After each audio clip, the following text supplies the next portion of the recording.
Namaste. These are difficult times that we're going through, exceptional times. Of course, this talk is again about the coronavirus. That will be my fourth or fifth talk about it. We see that India is closing down, and rightly so. The propagation of coronavirus is human. It doesn't touch animals, doesn't touch plants. It's only through humans. And we see there was a remarkable article in the New York Times. I'm not a fan of the New York Times because it is very Hindu-phobic. It tends to make fun of India, to belittle India. But in that particular case, it was a remarkable article based on the mobile phones. That in Wuhan, the coronavirus started in Wuhan, in China, in a very cold place in winter.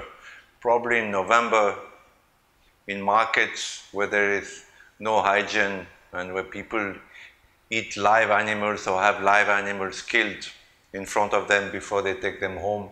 So it started there and then started spreading within China because Chinese from Wuhan went to a whole different place for the Chinese New Year or some other festival. And then the Chinese government came to know about it quickly, but they chose not to warn the world about this virus, and they didn't close the borders. So Chinese went abroad, Chinese Americans to the US, Chinese to Italy, because Italy has a lot of business with China, textile business.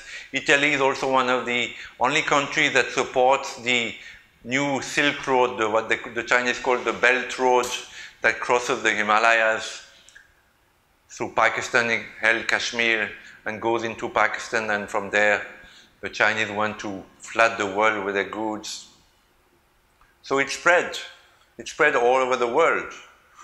Whatever the Chinese want, the coronavirus spread. It's very clear now. So I think Mr. Modi took the right decisions to lock down. It's going to be a difficult time for many of us. I mean, I'm thinking particularly about the poor people of India who have little reserves of cash. But for everybody, it's going to be a difficult time financially, psychologically, to stay at home. We're lucky here to be in India. The sun is shining, and we hope that it's going to shine more and more because the hotter it becomes in India, they say, the less the coronavirus has chance to spread.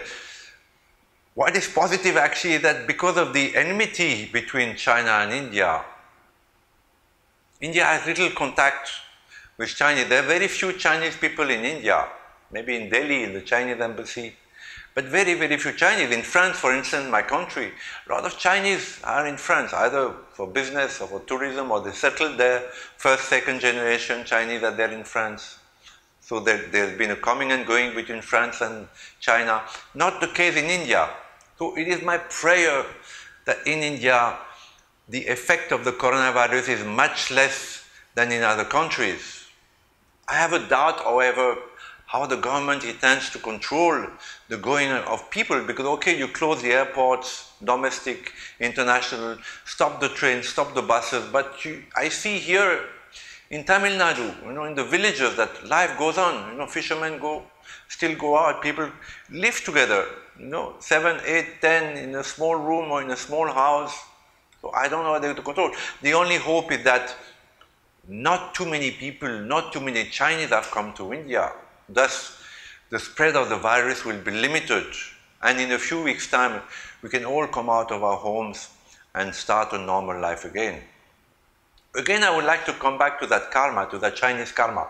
People are telling me, oh, you're anti-Chinese. Now, the word xenophobia is going around, you should not accuse China of having spread this virus. But it is a fact, since it was born in China, that the Chinese government chose to keep it secret, and infected the whole world, willingly. I mean, willingly, because they knew. The Chinese are smart people, they have controlled the virus in China. Now, the whole world is suffering from it, but the Chinese are controlling. So the whole world is paralyzed, and the Chinese are going to start working again. They were flooding the world with their business before, and they're going to do it now even more because The world is helpless. We need medicines, we need auto parts, we need to continue manufacturing things. So the Chinese are recovering and we are suffering.